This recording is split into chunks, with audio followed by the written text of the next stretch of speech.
Folk singer Mangli alias సత్యవతిపై Panjagutta police స్టేషన్లో అయితే కేసు నమోదైంది. లాయర్ సుబ్బారావు ఫిర్యాదు మేరకు పంజాగుట్ట పోలీసులు కేసు నమోదు చేశారు. అసలు మంగ్లీపై కేసు ఎందుకు నమోదైందనేది మనం తెలుసుకుందాం.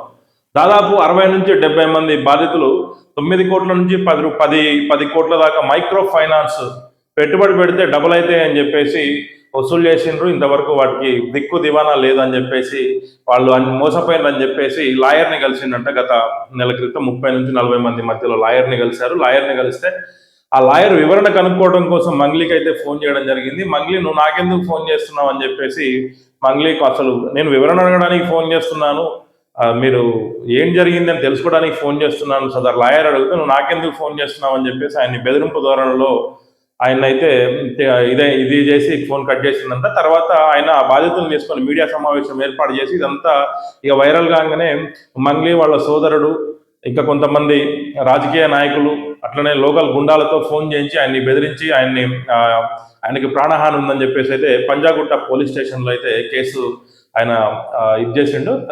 స్వతహాగా లాయర్ కాబట్టి పంజాగుట్ట పోలీస్ స్టేషన్లో కేసు ఫైల్ అయింది. మంగ్లీ సోదరుడు ఇంకొక డైరెక్టర్ కూడా ఉన్నాడంట దీంట్లో.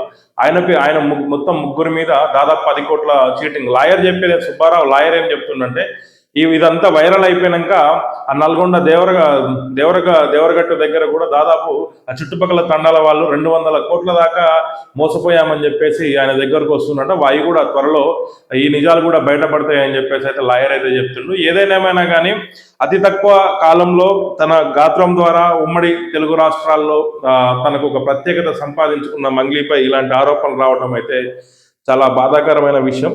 ఏదేమైనా కానీ ప్రజల సొమ్ము దోచుకున్న ఇలాంటి వాళ్ళు ఈరోజు కాకపోయినా రేపైనా నిజం ఎక్కడికి పోదు, చట్టం ఉంది, చట్టం తన పని తాను చేసుకుపోతుంది.